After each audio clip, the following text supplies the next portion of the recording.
Now, in our previous example, what we have done is that we have taken Ram, who deposits rupees 1,000 in a bank at the rate of interest of 5% for a period of 1 year. Now, let's take an example where he deposits this 1,000 rupees for the period of say 5 years. So time here becomes 5 years. Now let's calculate what is the interest which he gets after 5 years. Now interest is equal to, again writing the formula, principal, sorry, let me change the color here. Yeah, principal into rate of interest into time period and all divided by 100. Putting the values, 1000 into 5 into 5 all divided by 100. Let's make the calculation really easy. It's 25 into 10, which makes it equal to 250. So he gets rupees 250 as interest after 5 years. And if in case we have to see the amount which he gets is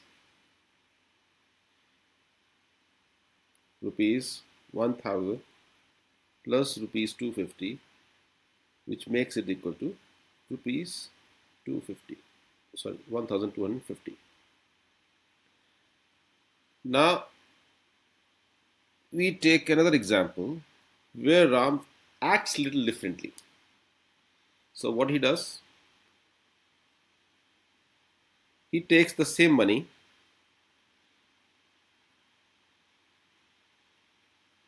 same rate of interest,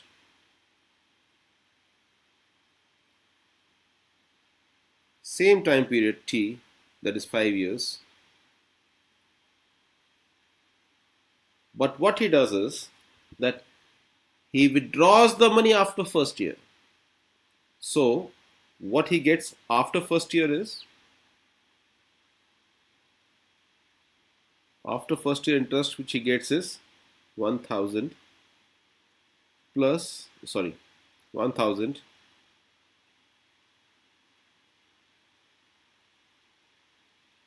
into 5 into 1 divided by 100, which makes it rupees 50. Now what he does is that he goes back to bank and says that I want to add this 50 rupees back to my principal. So now what happens is his principal becomes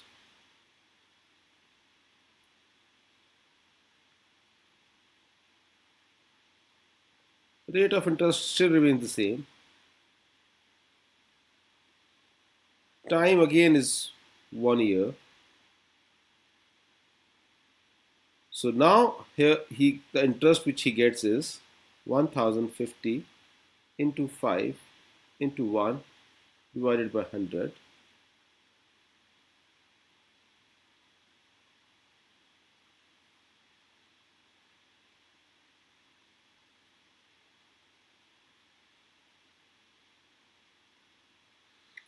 Now what he does is, so this was our first year.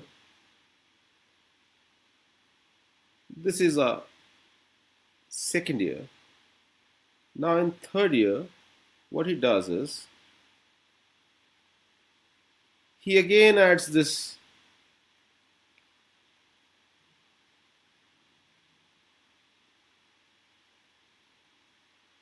interest to this principal. So what happens is, now his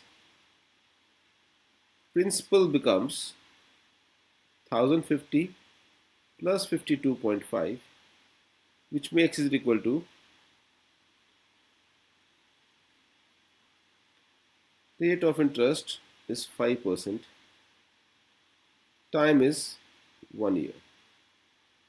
Now in third year, what he does is he again reinvests, and now the interest which he gets is 1102.5 into 5 into 1 over 100. So now we are not going to cut it. So 5 5 is 25, 2 carry, 5 to 10, 11, 12. 5 on the 5, 5 on the 5, divided by all, divided by 100. This one decimal place here.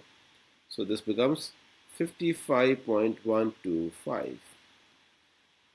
Now, well, we can go ahead and calculate in all the 5 years. But if in case you see the interesting pattern which is coming up is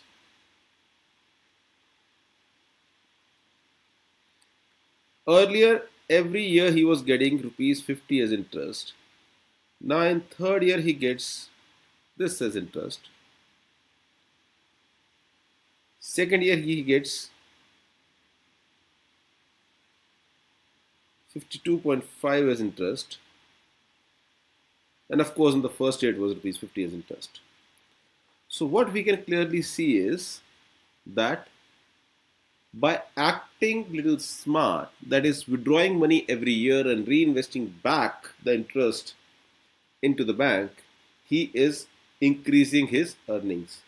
Now when this type of interest is calculated, where the interest calculated is added back into the principal, then it is called as compound interest.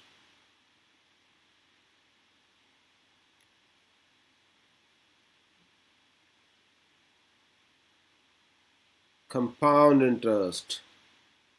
So one is simple interest, another is not a complex interest but a compound interest.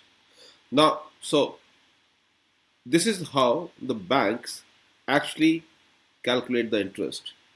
Now, if you see the way the interest is being calculated, it's a very long process. So let's figure out, can we shorten the process to calculate the compound interest?